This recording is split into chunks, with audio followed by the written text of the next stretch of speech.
സായുധസേന സംയുക്ത യോഗം ഇന്ന് കൊച്ചിയിൽ പ്രധാനമന്ത്രി നരേന്ദ്രമോദി ഉദ്ഘാടനം ചെയ്യും. ആഴക്കടലിൽ വിമാനവാഹിനി കപ്പലിലാണ് യോഗം.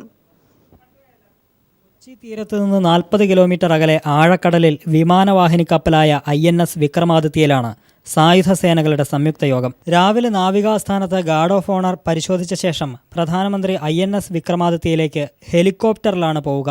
9:40 മുതൽ 1:15 വരെയാണ് യോഗം. ഡൽഹിക്ക് പുറത്ത് ആദ്യമായാണ് യോഗം ചേരുന്നത്.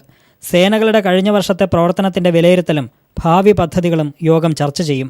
പ്രതിരോധ മന്ത്രി മനോഹർ പരീക്കർ, കരസേനാ മേധാവി general Dalbir Singh Suhag, air chief marshal Arup Raha, നാവികസേനാ മേധാവി അഡ്മിറൽ RK ധവാൻ എന്നിവരും സേനകളിലെ ഉന്നത ഉദ്യോഗസ്ഥരും പങ്കെടുക്കും. ആഴക്കടലിൽ വിമാനവാഹിനി കപ്പലിൽ യോഗം ചേരുന്നു എന്നതാണ് ഇത്തവണത്തെ പ്രത്യേകത. കഴിഞ്ഞ വർഷം കമാൻഡേഴ്സ് മീറ്റിലാണ് ഡൽഹിക്ക് പുറത്ത് യോഗം പരിഗണിക്കണമെന്ന് പ്രധാനമന്ത്രി നിർദ്ദേശിച്ചിരുന്നത്. കഴിഞ്ഞ ഒക്ടോബറിൽ യോഗം നടത്താൻ തീരുമാനിച്ചിരുന്നെങ്കിലും മോഡിയുടെ അസൗകര്യത്തെ തുടർന്ന് മാറ്റിവെക്കുകയായിരുന്നു.